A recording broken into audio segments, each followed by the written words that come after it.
YPS Native Africa Outreach Show. Voices from Africa with Dayvaughn and Theio Boqo. Shalom, shalom, and welcome to Yeshiva Pirkei Shoshanim in association with Nativ. My name is Dayvaughn, and we have our co-host Theio, and we will be dealing with the B'nai Noach Africa course. And today we will be dealing with man, and Theio will be the one driving the class today, and you see he is sharing his screen, and we will let him take over. Shalom. Thank you very much, Dave. So today we'll be dealing with man, reward, and punishment. It's a very interesting topic, and so it's just a build up on what we have already shared in the past. I think that 2 weeks ago we had a lesson on the concept of God. And so this week we are just going through man, reward, and punishment, just to have a better understanding. What was the reason behind God creating the world and God creating man? And so we've got some very interesting things that we're going to learn in this lesson today. And our lesson starts with a very interesting question. It says, why did God create the world? You know, it's a question probably most people have asked themselves, but yeah, it's easy to ask this question, but the answer to this question is a bit perplexing and very difficult for a few reasons. And one of those reasons is we do not have exact knowledge of God's will, and we do not have access to God's thoughts. We cannot therefore say to people, we know what God thinks and what was the thoughts of God prior to God creating the world. But the only thing that we can do is to learn about the purpose behind through his word. But we cannot therefore go in detail and say, prior to God creating the world, these were the thoughts in his heart, and this is the whole purpose why God created the world. We cannot. And therefore, I like the way they put it here. They say, to answer it, we have to presuppose an understanding of will and innermost thoughts before creation. If you studied the prior lessons on God carefully, then you will realize that this is impossible. So we as people, it's impossible for us to actually say we know the thoughts of God prior to creating the world, or to say we have understanding of God's exact will. It's impossible. And this actually points to the lesson that we had 2 weeks back on the concept of God. And now they say here, to further complicate things, consider that God is an absolute perfection without lack or needs. He didn't need to create us, therefore, his ultimate reason for doing so are unfathomable. If God is perfect, does not need us, there's nothing really that we bring to the table to say, okay, God, without us, with this, you know, you can't do certain things. No. Literally, he doesn't need us at all. And therefore, if we've got this in the table, then why God brought us to this world and create all this beautiful world? And says here, any discussion of God's purpose is only possible from our perspective as the beneficiary of creation. Yeah, just real quick, I just wanted to share, we have, like you said, very, very limited knowledge on the situation.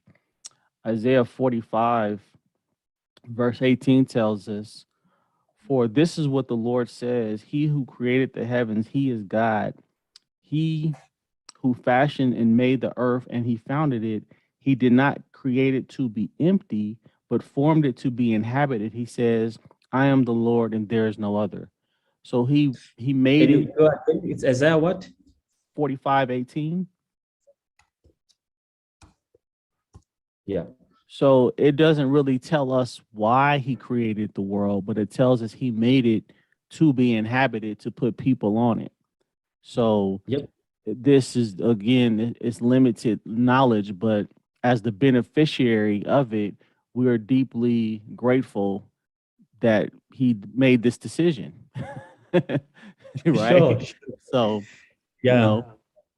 that's not an explanation. It's just our understanding of why we are as the beneficiary, why we are appreciative that he did it is because that's why we're here. Why he did it, we really don't know.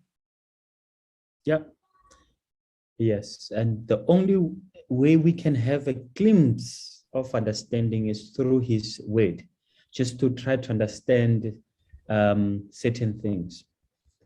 And so it says here the greatest act of love. So they're still trying to answer this question. And as they've already mentioned here, it is impossible for us to have exact answer to this question, but we'll try to answer it through our perspective. And our perspective is informed by his word, the Torah. So it says here, taking into consideration all that we cannot know, it informs us as to what we do know. If God is perfect and had no need to create us, then the act of creation must stand as the ultimate act of altruism. So let's check this word here. Altruism. So let's check it. It says disinterest and selfless concern for the well-being of others. It's a very powerful word. So it says here that some speak of creation as such, describing it as an act of love. The world is built on love, and that is Psalms 89 verse 3. The world is built on love. Number 2, we also get a verse that says, God saw all that he made, and behold, it was very good. So when we go through the week of creation in the book of Genesis, we find there in some days after God creates, he will say, it is good. It is good. And then ultimately he said, it is very good. So when you go and read Genesis chapter 1, verse 35, we find those powerful words. It was very good. And so because of this, we can therefore conclude that the world is built of love, and it also act of an ultimate goodness. It is also an act of ultimate goodness. As we have already stated that in the book of Genesis, we see God, while he's creating this world, he says he's good, and it's very good. So an ultimate goodness. Since God is perpetually creating all reality, it means that his goodness and love is constantly sustaining all creation. God is good to all. His love is upon all his works. So I am actually reminded of something that I read some months or weeks ago, and that is, they say God created the world through speech, through the word, let there be, and there was. And he imparted some of these traits to us, and one of them is this trait of speech. We are able to speak. God gave us this as a gift to us. And also, we have to be very careful of what we say, because our words are powerful. We have to be very, very careful. But as the words are, as we speak, and when we stop speaking, whatever that we're saying comes to an end. So they say, for God to sustain the world he continually sustains this world through the word. So he spoke, but the words that he spoke when he created still sustains the world even today. The world is not just there alone without God. He still sustains his creation even today. And he sustains his creation through the word. That's one of the reasons that it tells us how powerful his word is. In Psalm 119:89, it tells us, "Forever, O Lord, your word is settled in heaven." To be settled means, it's not going anywhere. It's firm. It's constantly standing. When he spoke the creation into existence, it never stopped, so to speak, and this is one of those things that, we really don't understand how it works because we don't hear him speak. We weren't there. We don't know how powerful that, if you want to call it a voice in our understanding, what that even means. But we do know that everything, scientifically speaking, everything in the creation has a vibration to it. And we know voices create vibrations. And this is how we hear, the sounds have power behind them. And that constant vibration is almost like an echo of the continuing power. You hit a bell and it rings. Well, when he spoke, it created something that's constantly vibrating and sustaining itself, and that's pretty much our simple understanding of what it means when he says his word is settled in heaven. And in Psalm 33:6, it says, "By the word of the Lord the heavens were made, and all the host of them by the breath of his mouth." So we see constantly in the Tanakh, it's the prophets tell us it's his word and his mouth. He spoke the creation into existence, like was just explained, and it's just a powerful understanding of, who we're dealing with, which we really don't know. Yep. Thank you. It says, partaking of true good, you let me know the path of life. In your presence is the fullness of joy. In your right hand is the eternal bliss. I am the Lord your God who instruct you for your own reward. So this is very interesting, but let's hear what we have here. It says here, this first verse tells us that God is an ultimate goodness.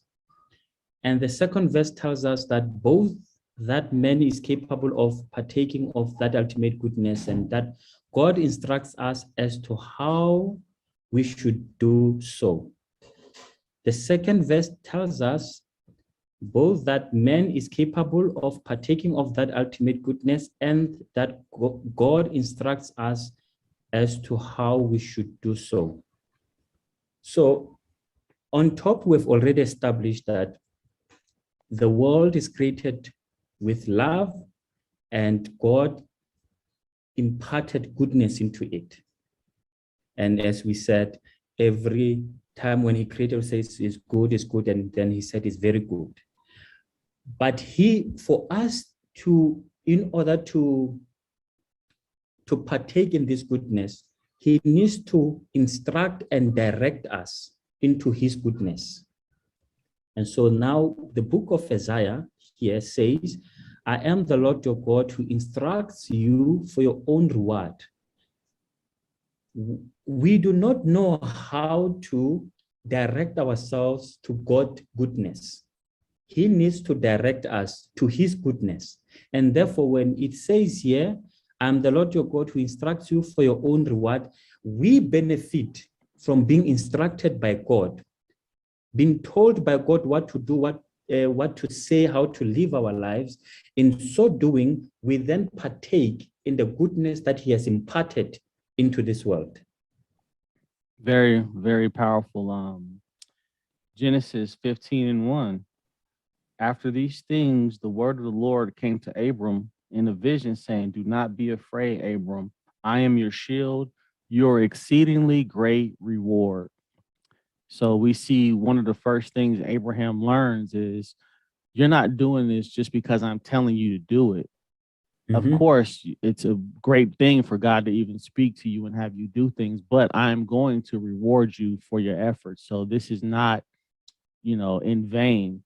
I have something for you when you Yes. listen to me, just like you tell kids, do all these things and afterwards you get some candy or something. They're going to be excited like, oh yeah, we're going to do that. Dad's going to take us to the store. So we're in the same boat. We are definitely on the receiving end. Already the fact that we get to exist, but on top of that, he will reward us for obeying his instructions, which are for our good, because he's perfect. He doesn't need what we're going to, do as something that's going to keep him, in business. He's perfect without us. And everything that we do is really for our benefit. Even things we give back to him. King David says, everything I give you, you already gave to me. So I'm pretty much giving you your own things back. All these sacrifices I'm giving, like you gave me a mouth to speak to you. Like I'm just giving you back what you already gave me. So, the incentive to listen is like, why wouldn't I listen to my creator? Powerful. However, in order to be aware of divine goodness, we must know its absence. This is another reason for Tzimtzum, the restriction of God's presence in the physical creation. Tzimtzum it's a Hebrew term, and they explain it there as a restriction of God's presence in the physical creation. By reducing the everyday imminent experience of God, true experiences of his goodness can be fully recognized.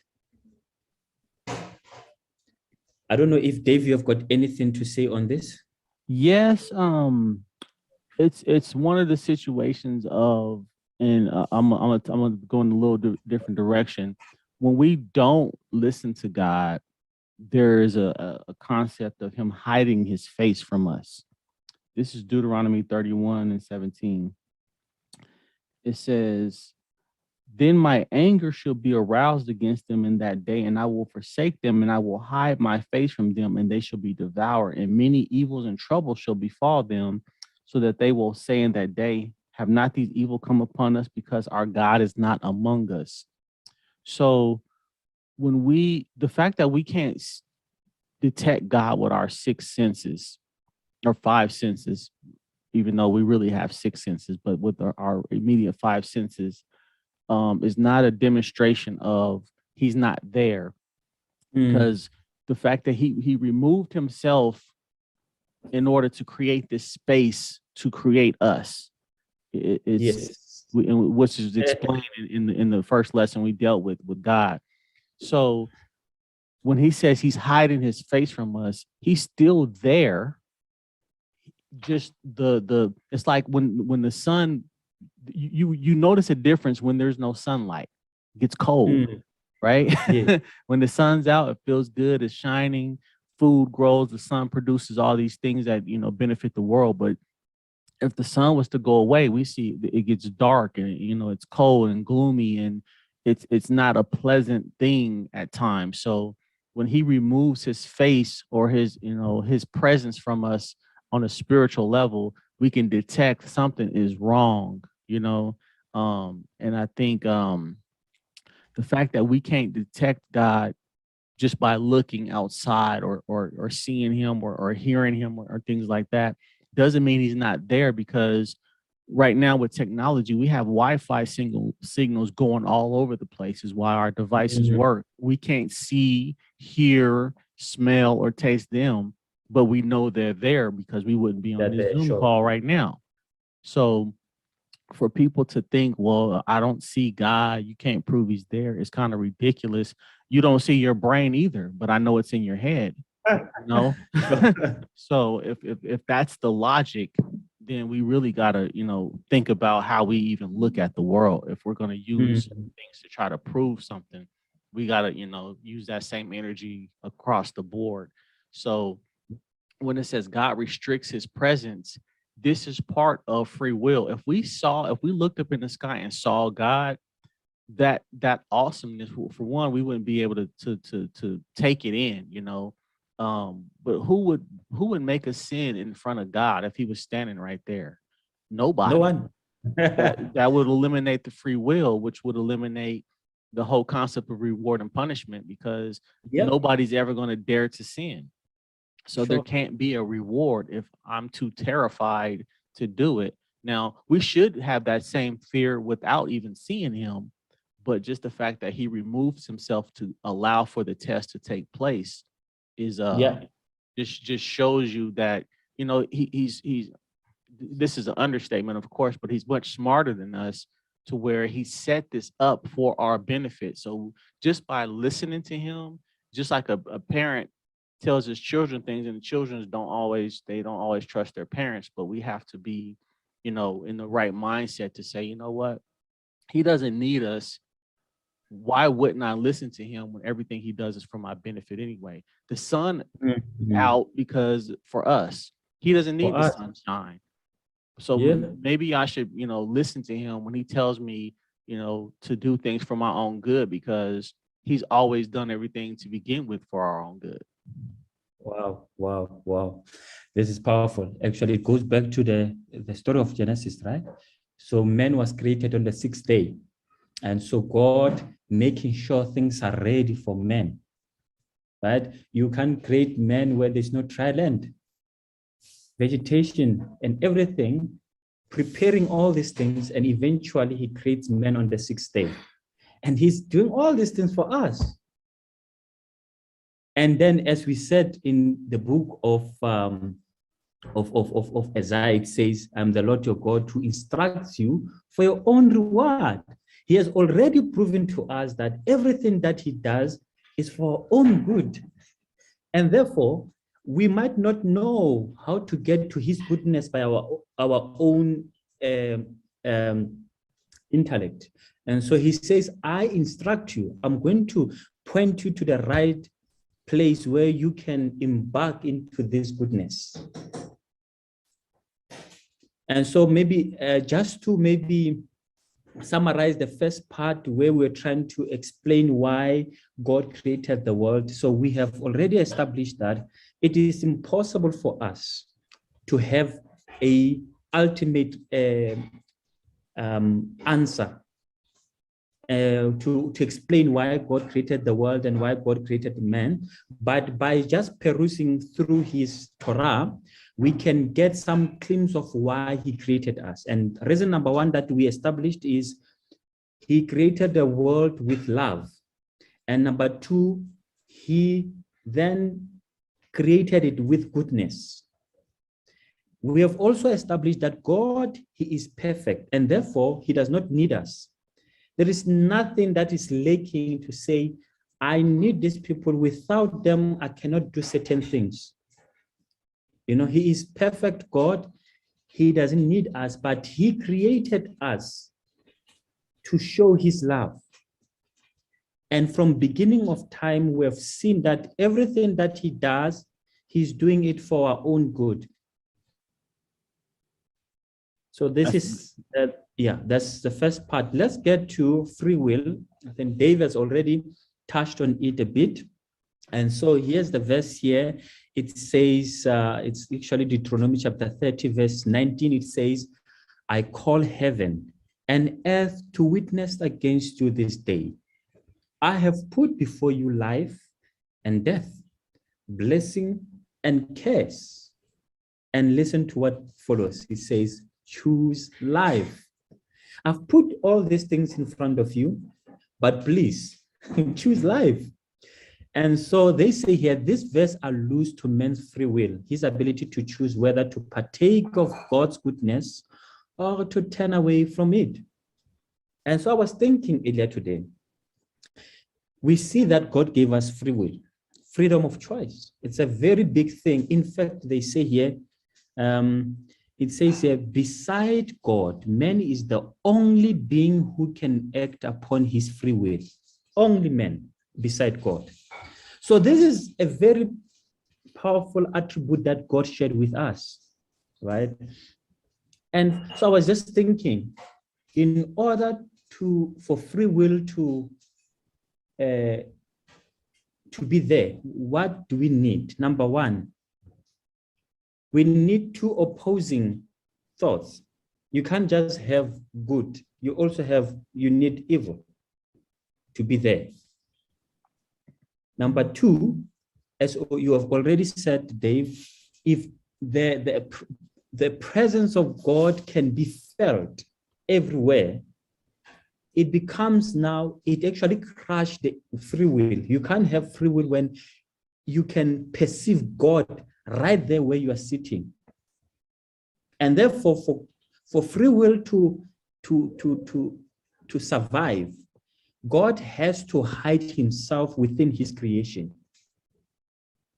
And so, as we have read in the previous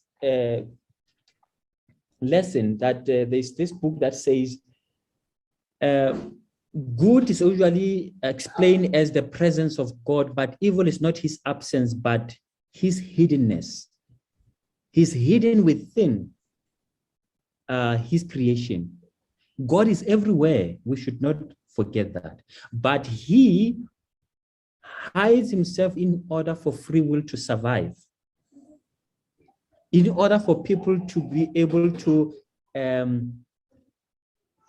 show their free will, he has to withdraw himself. I'm going to read this part here. It says, in order to create a condition for this type of choice, by the way, I'm reading from, I don't know if you can see this one, is Bereshit. It's the commentary on the book of Genesis, but it's, in order to create a condition of this type of choice, God created a world where his presence will be obscured enough to enable man not to see it, if he so choose. He subjected his all-pervasive holiness to limitation upon limitation, as layer after layer of material existence built upon disguise and cancel his presence. I'm going to read this part as well. It says here, it says, God's name is hidden. His every presence is hidden within the universe he created. This increasing extent of hiddenness had to continue until it reaches the right state, the state at which men could be deceived into thinking that there is no God, save for his dictates of his senses and his lust for power and license, but also the state at which the sincere seeking man could find God's presence on earth and in every aspect of life. So I like this thing. It says here, let me just repeat this part. It says, the state at which men could be deceived into thinking there's no God. So he has hidden himself to a point where we can be deceived in thinking there's no God. But it says, he didn't hide himself so far that even if you sincerely seek God, you will not find him. If you seek for him, you'll find him, but he hid himself enough that you might even think there's no God. Powerful. So that Powerful. is in order for free will to survive or strive. There's a verse in Proverbs that kind of describes what you just mentioned. Proverbs 25:2 says, it is the glory of God to conceal or hide a matter, but the glory of kings is to search out a matter. So when you discover things, it's very, for us, it's like finding a treasure. Somebody hid it on purpose, and then when you find it, it's like, oh my God, I found this treasure. Well, that's like finding God in the creation. When you search for him and you find him, or he reveals himself to you in a manner that just blows your mind, that is the goal, you know, and that's what opens your eyes to, you know, the creation itself to where yes, we can look outside and see a sun, the moon, the stars, and all this beautiful life around us, the plants and the trees and the animals and everything, even people, babies being born. But for some reason, that doesn't strike a chord with a lot of people. It's like, oh, we're so used to it, the miracle is gone, right? Because those are all miracles. But by studying the Torah, and you just realize, wow, God really did do this. To the average person, it's like, oh yeah, the sun, yeah, there's a big ball of fire in the sky and it doesn't fall out of the sky. To them, that's just science. But when you actually understand who God is with our limited understanding, to me, that's like, wow. How does he do that? How does my heart beat? I mean, you can be driving the car and thinking and listening to music and having a conversation all at the same time. Like, who creates something? Like, we're like the most dynamic creation. You know what I mean? Like, if you found a robot, you would be amazed at the things the robot can do. But every time we see a robot, it's based on us. Yes. So if somebody created this robot, who created us? You know what I mean? So it's just powerful how he gives us the mindset of having to search for him when we can obviously look and see something created this world, but in our mind, oh, it's just normal, right? We downplay it. So so that's very powerful. And so, as we have already said on top, that God created this world with goodness. And so they say here, if man had no free will, then the enjoyment of God's goodness will not be true enjoyment. Why? It will be compulsory, road experience, devoid of creator meaning. I mean, if that is the only thing that you can only enjoy the goodness, there's no other way of saying there's no way I can choose opposite of God's goodness, then there's no free will there. So God gives us a free will so that in order we can choose the opposite of his goodness. Oh, I think we lost Theio. He went mute and his screen went dark. To pick up where he was going, it says, if man had no free will, the enjoyment of God's goodness would not be true enjoyment. It would be compulsory, road experience devoid of greater meaning. Once he has the ability to desire and choose God's goodness, only then does the experience become valuable. Okay, Theo's back. Go ahead, bro. Yes, sorry, yes. And so, so this goodness of God can only be enjoyed when there is another opposing thought. If we have got God's goodness and we have got something else, if you choose that, then you need to exercise your free will in order to choose God's goodness. And that God's goodness that becomes even more greater, and it has got a meaning because it's not something that was compulsory. Once he has the ability to desire and choose God's goodness, only then does the experience becomes valuable. You chose God's goodness. It was not compelled. It was not forced into you. You're not a robot. You decided, yes, you're not a robot. You decided that I am going to choose this. Therefore, God created man with free will. Beside God, man is the only being who can act upon his free choice. In this sense, man resembles God. This is the fundamental understanding of man having been created in the image of God. So so it's very powerful as well. I think we have spoke about it in the previous lessons, and that is the attributes of God. And these attributes of God, he decided to share certain attributes with us. And even though they are not, we cannot, for example, the attribute of love, we cannot love like God, but he has shared that with us. We are able to love. And he also shared with us the attribute of being able being able to talk, and other attributes that we find here, the attribute of free choice. He gave us that. So it's a very powerful attribute that he shared with us there. You said something, the key word is share. And I think a lot of people confuse the creation of God needing us opposed to God wanting to share with us. For instance, we know that in the Tanakh, God uses people or prophets to carry out certain things. For instance, he used Moses to bring Israel out of Egypt. So did he need Moses? No, but he allowed Moses to share in the redemption of Israel.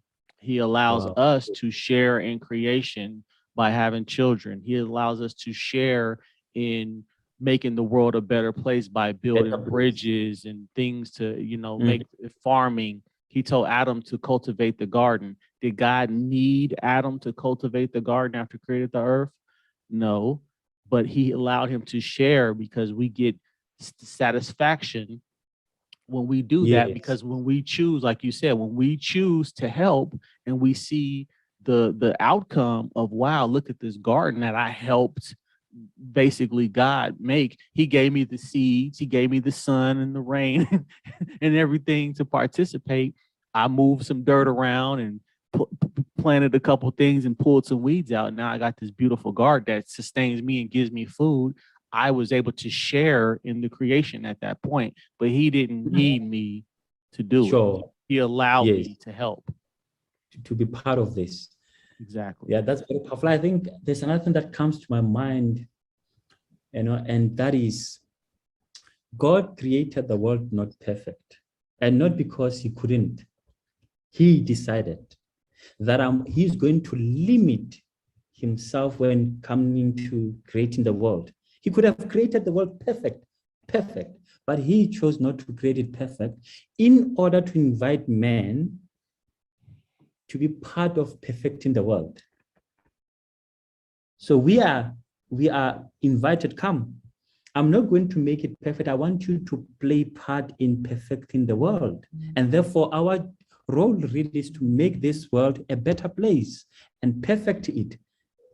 He could have done without us, but he just wants us to be part of this whole process. Yeah, when you participate, when you let kids help, they're so happy that they even they didn't really even do nothing, right? You cut the grass and you're taking out the grass and take to the garbage, and they get to help carry the bag. They're so happy. And sometimes they let me do it. They get mad when you don't let them do it all the way, right? So when you let them help, they just love it. So that's us. We get to help in the creation. Sure. Amazing. Let's continue here. It says free will, however, requires both an internal and external mechanism in order to function. So some two interesting concepts here. We've got, internal aspects, and that is Yetzer Hatov and Yetzer Hara. The inclination to do good and inclination to do evil. So God put these two forces within us. And this is only to make sure that free will can survive. Without Yetzer Hatov and Yetzer Hara, you can't have a free will. If you only have a Yetzer Hatov, or desire to do good only, then there's no free will there. Adam, they needed to have the tree of life and the tree of knowledge of good and evil. Having that now gives them the freedom of choice. You can't exercise freedom of choice where there is only one choice. That is not freedom of choice. So for us to all, we make thousands and thousands of decisions every day. Some of them we don't even seem like we don't really think whether to sit down or stand. But there are those decisions that we make that are very important. And therefore, when it comes to those decisions, Yetzer HaTov present its own case and say, please choose me here. And Yetzer Hara comes and say, no, I think I'm better here, you know? And your duty is to choose. Always follow Yetzer HaTov. I've placed in your hands life and death, good and evil. Please choose life. So God has put within us all these desires within us, and we have to train ourselves to a point where it becomes our second nature to always go with the good desires. And, you know, I appreciate these teachings. Before, when I was a Christian, I used to pray that temptations could be removed completely. Like, I don't want temptation. Not understanding how important what part it plays in my life. So praying that Yetzer Hara to be removed, you don't know what you are praying for. You are literally praying that there should be no free will. So you need Yetzer HaTov, because for you to be a better person, you need Yetzer Hara to come and keep on challenging you. By you being able to go beyond it, you become a better person. That's powerful. You become a better person. So without Yetzer Hara, you can't be a better person. That's No way. I like the way you put that, because without competition, you cannot be a champion. Yes, you can't. You have to have an opposing force, right? If there's nobody to challenge you, then you can't, you can't grow. Your muscles are not going to get stronger if there's no resistance. Exactly. So that's just it's just not going to happen. How it works. Yeah, that's a good point. And here's another thing. This teaching of Yetzer HaTov and Yetzer Hara crashes many Christian teachings, and that one of them is Hasatan rebelled against God, and he's the one that comes with these temptations. So then what they are trying to say is, if Satan never rebelled, as they put it, that he rebelled, there will have never been a temptations like Yetzer Hara would have never been there. And that is lack of understanding on how important are these things. If you don't grow, if you don't have temptation, you can't grow. Actually, the Jews teach that a man can actually be more, how can I put it? Can I say more holier than angels if he keeps on doing good? Because angels are stagnant, right? They are created this way. They cannot go, they cannot grow, because they don't have freedom of choice. They are created as holy beings, and the level of holiness that angel had 10 years ago are still exactly the same. They don't grow in holiness. Only men can grow in holiness by keeping mitzvot. Because you are here today, tomorrow you are there. You keep on growing because we have got freedom of choice and Yetzer Hara and Yetzer HaTov. Yes, this is true. And this is why we were given the Torah, and this is why Moses won the argument of why he was allowed to bring the Torah down, because the angels did not need it. Exactly. Angels did not need the Torah. So yeah, he had to actually win an argument of why we need the Torah, and they don't. Exactly. Sure. Great point. Yeah. This dual nature of man explains the apparent contradiction between these two. And God created man in his image. In him, image of God, he created him. And the desires of man's heart is evil from his youth. So they say here, the first verse refers to man's divine potential, the Yetzer HaTov, the desire for good. The second refers to man's base desires, his Yetzer Hara, the desires for evil. In the Talmud, Talmud, Rabbi Nachman bar Rav Chisda sees an allusion to both aspects. This year, Rabbi Nachman points out that a word, I'm not sure without vowels here how to read this one here. It's expelled with extra yod. He sees the two yod in the word as an allusion to God's having formed man with two desires. Also, the word yotzer, meaning formed or fashioned, is cognate of the word yetzer, desire. In the Torah, in Torah thought, all of men's actions and choices are the results of the struggle between these two inclinations. One seeks the holy, the other profane. One desires knowledge, the other wants only physical pleasure. It says here, one might think that the goal of man is to entirely ignore his evil desire. This is not so. The ideal for man is to subdue his bad desire to his good desire, thus making it a tool of divine service. Just like anything in this world, you can use something for good or for evil. You can use a shovel to dig some dirt. You can use a shovel to hurt somebody. You know, you can use a gun to protect yourself. You use a gun to hurt somebody. You can use money for a bribe to cover over a sin, or you can use money, you know, to give for charity. So it is important to be able to make those decisions with every tool in front of you, and you know, those that will determine how you look at the world, is how you use your tools. You know, and this is all part of free will. Without making those good decisions, you know, it's basically the decision you make, the outcome will determine, you know, where your source was. Was you being greedy or stingy, or was you looking out for somebody? And it's how you use your tools. In order for man to have free will, he must be placed in an environment that allows him to exercise his power of choice.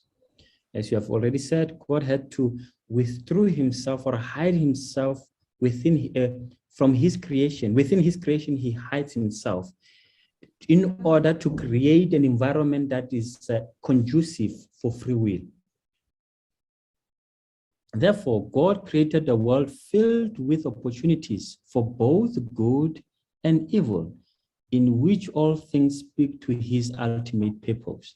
For me, this was powerful because I keep on thinking of where I come from.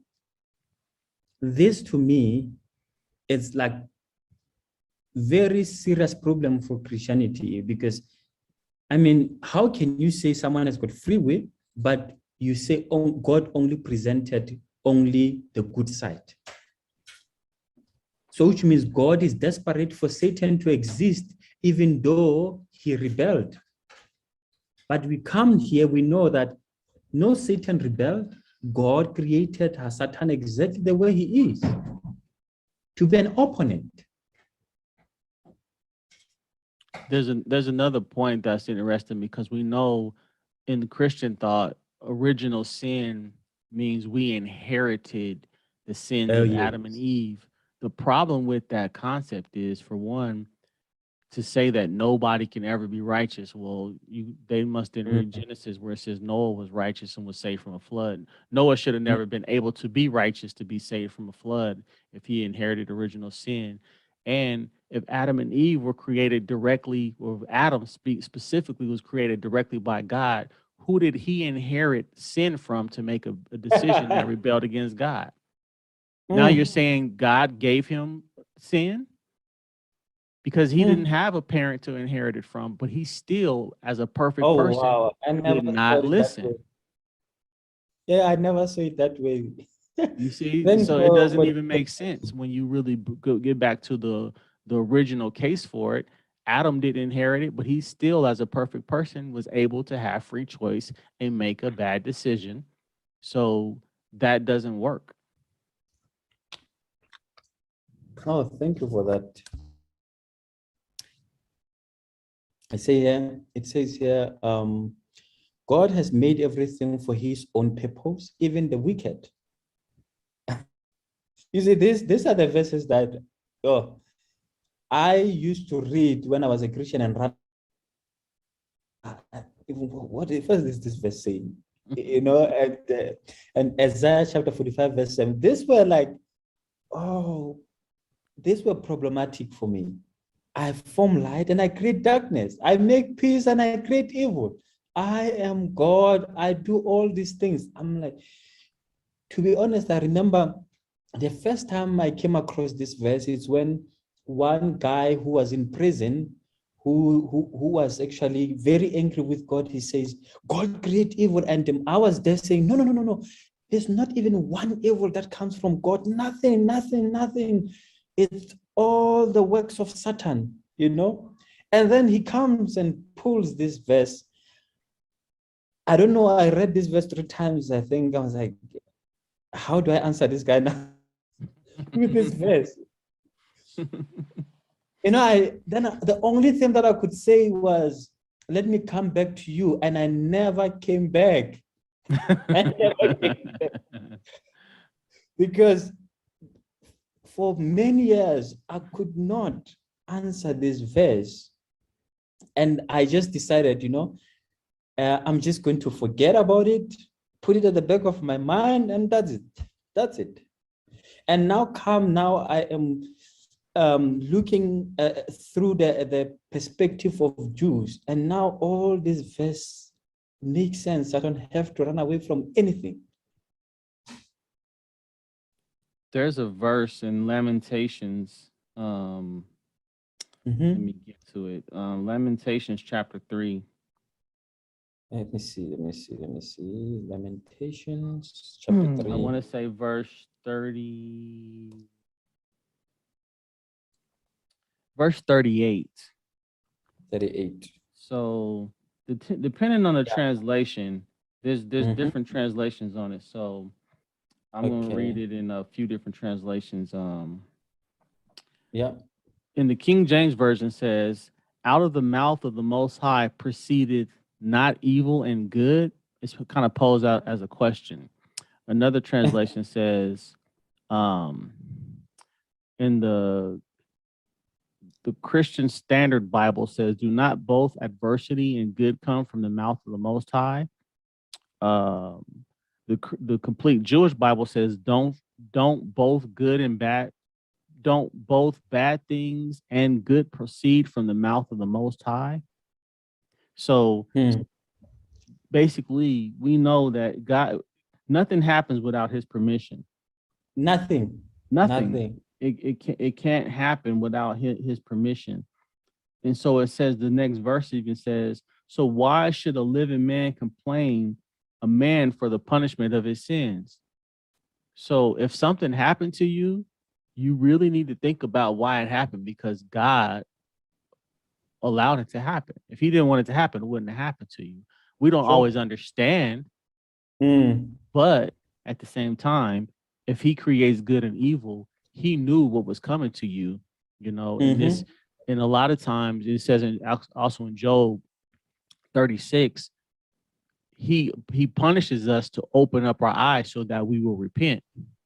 And if we don't repent, then we're going to get the full wrath. And if we do repent, then of course he forgives us, and you know, things will get better. But this all goes back to freedom of choice, though. So even in the punishment, he still gives us a way out to say, look, I'm putting the pressure on you here. What are you gonna do? Oh, you still not getting the point? Okay, then I'm gonna proceed. So you know, it can always get better or worse depending on your choice. So it goes back to free will. Yeah, no, I like that. I'm trying to remember this. It says your actions leads to what? Eventually, I need to say it leads to your character building. I'm just trying to remember the stages that they have there, that you have got your actions and they become your habits. So you've got your actions and your action becomes your habits. and your habit becomes your character. Mm-hmm. So Yeah. what if you then make your actions are always bad, or you are following Yetzer Hara, evil inclinations, eventually you will form habits that are bad. And if your habits are bad, your character will be bad. And so how God works is he puts pressure in order to change your actions so that your habit can change and eventually your character changes as well. I like that. I like that. So let's see. In this environment, any and every decision a person makes is the direct result of nonsense struggle between these opposite inclinations. How man decides to use or pervert the opportunities God offers is man's choice alone, and one for which he bears 100% of responsibility. If man sins, he bears full responsibility for his actions. So that would be Leviticus chapter 5, verse 17. Since the potential for evil resides within man and is evenly matched with his capacity for good, the Torah rejects any concept of an all evil being or devil who tempts people into. To iterate, people are 100% responsible for their own sins. Real quick, that last sentence, people are 100% responsible for their own sins. Ezekiel 18, verse 20. Okay. Yeah. The soul who sins shall die. The son shall not bear the guilt of the father, nor the father bear the guilt of the son. The righteousness of the righteous shall be upon himself, and the wickedness of the wicked shall be upon himself. But if a wicked man turns from all his sins which he has committed, keeps all my statutes, and does what is lawful and right, he shall surely live, he shall not die. None of the transgressions which he has committed shall be remembered against him. Because of the righteousness he has done, he shall live. Do I have any pleasure at all that the wicked should die, says the Lord God, and not that he should turn from his evil way and live? It's 100% in your hands. And just to support what we're saying, read verse 27 and 28 there. Again, when a wicked man turns away from the wickedness which he committed and does what is lawful and right, he preserves himself alive. That's the responsibility. That's the choice, right? Because he considers, he thinks, what am I doing? Because he considers and turns away from the transgressions which he committed, he shall surely live and shall not die. So when you think about what you're doing, even if you made a sin, you can stop. And that's the whole thing. Repent, stop what you're doing. You know, if there's a sign that says don't go in the water, there's alligators, and you walk over to the water and you see those alligators, you still got a choice not to go in that water. You didn't already transgressed by passing the sign. It said stop, but you kept going. And then when you see that gator, you still got a choice to turn away. But then if you proceed into the water, it's 100% in your hands that you got ate. God didn't want that. He said turn, literally turn around. Right? But a lot of people like to go into the water with the crocodiles. Yes, and lose some few arms and legs, and like, oh, okay, now I know. You know. Oh man. Okay, now we are on the last part, and that is reward and punishment. So we just dealt with the free will. The first one was we are trying to understand why God created the world and why God brought men to this world. And now we are concluding with reward and punishment. It says here, we tend to think that we are rewarded for our good deeds and punished for our transgressions. This view is true only of laws created and administered by men. Spiritual reward and punishment operate according to a different mechanic. Just as God created the natural world with its own principles of cause and effect, he did the same with the spiritual world. Within this system, reward and punishment are direct results of one's actions rather than things meted out for one's action. I don't know if you have got anything to add there, or can we continue?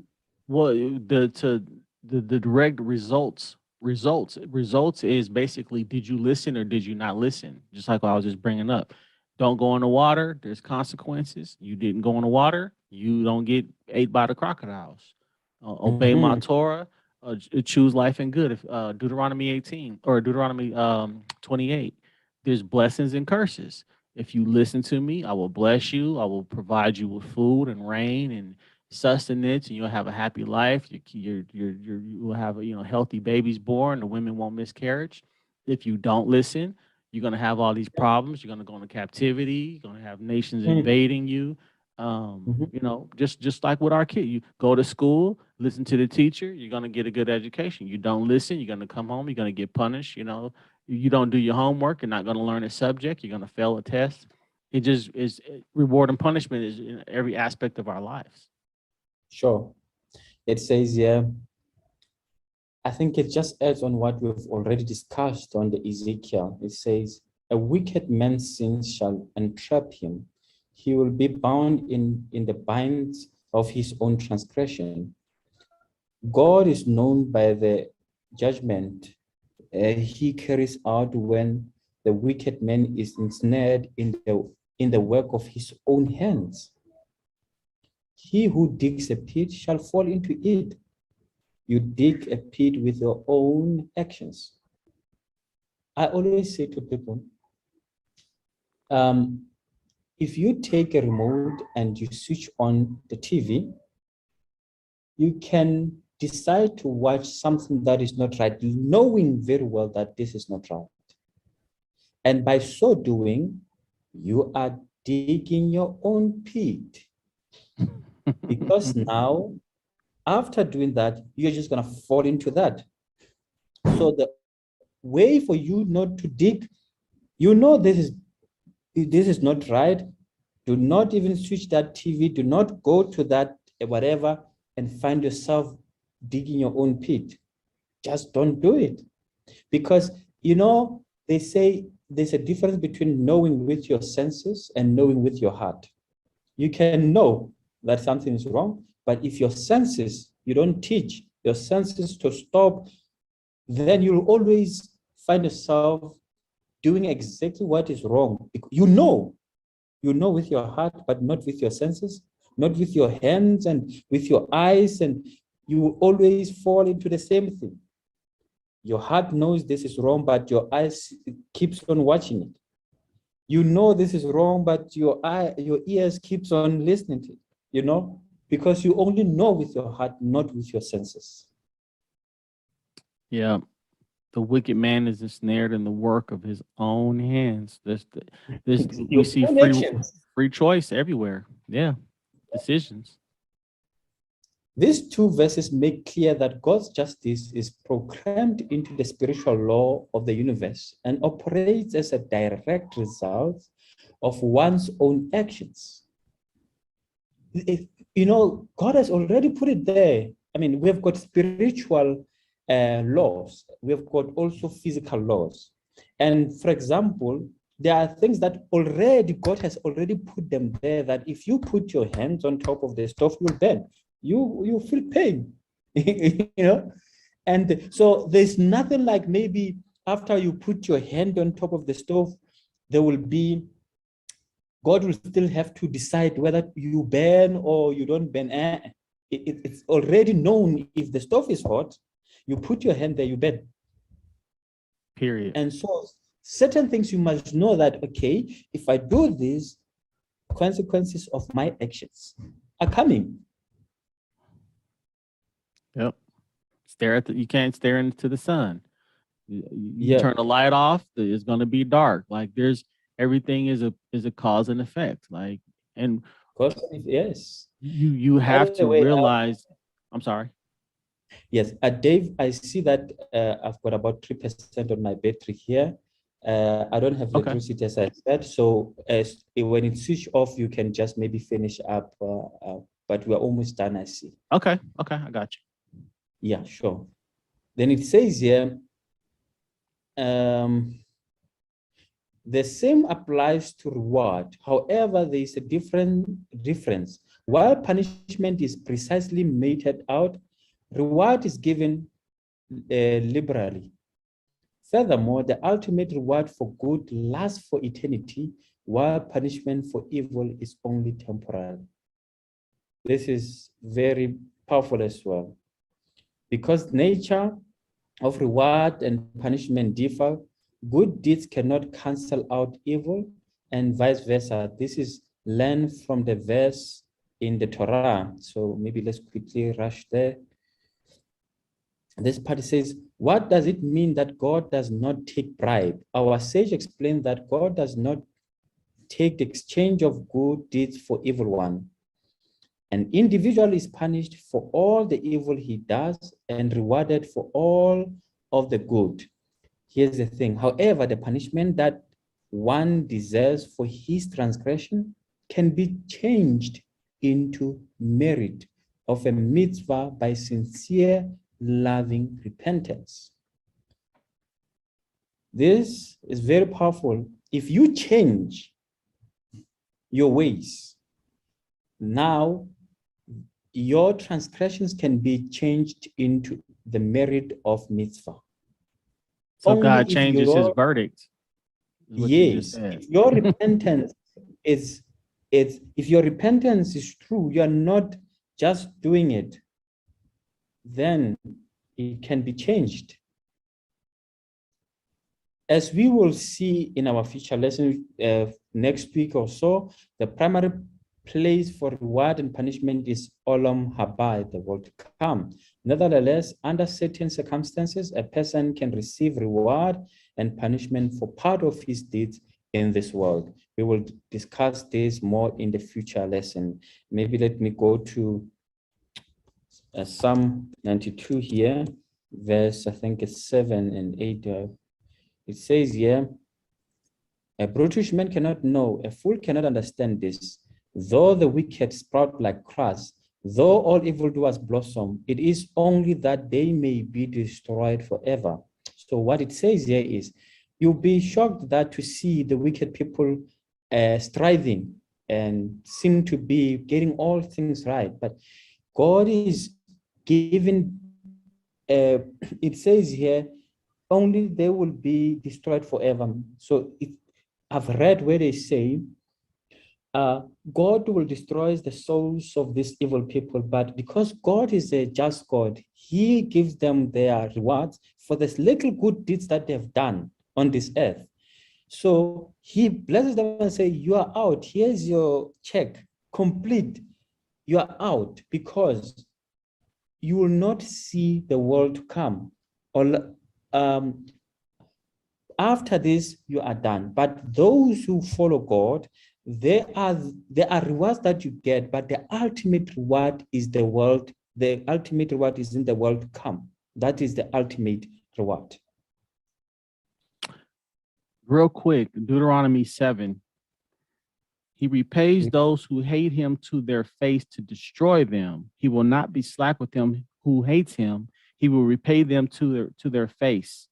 Therefore, you shall keep the commandment and the statutes and the judgments which I command you today to observe them. So when it says he pays you to your face, that's exactly what you just said. In this world, I'm going to give you what you deserve, but that's it. That's it. You're done. So what verse is that? It's chapter 7. Deuteronomy 7, verse 9 through 10. 9 to 10, yeah.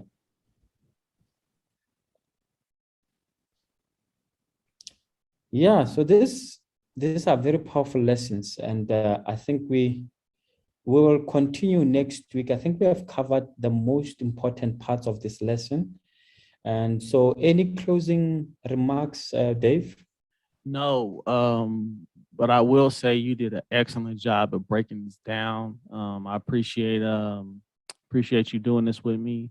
We will continue next week, and if anybody has any further questions or want to see this actual lesson, you can go to the nativ.org and check it out. Sign up for the classes. Yeshiva Pirkei Shoshanim. You can find the lessons, the Noahide course, or you can go to the Nativ website, sign up, and you'll get all the information for this.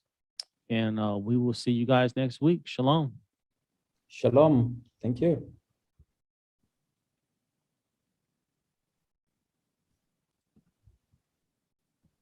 Thinking about taking the Noahide Mitzvot and Lifestyle online course? You probably have a lot of questions such as, will the classes available fit my skill level? Do the classes fit my busy schedule? Or even, is studying this course and Torah too difficult for me to do? No matter your question, we have the answers. Whether you are brand new to learning about Torah, or have years of experience, this course can help you. Our course instructors have years of experience helping people just like you improve your understanding of the 7 mitzvot and Torah through the experience of taking the Noahide Mitzvot and Lifestyle online course. Enroll in this life-changing course at ypsnative.org.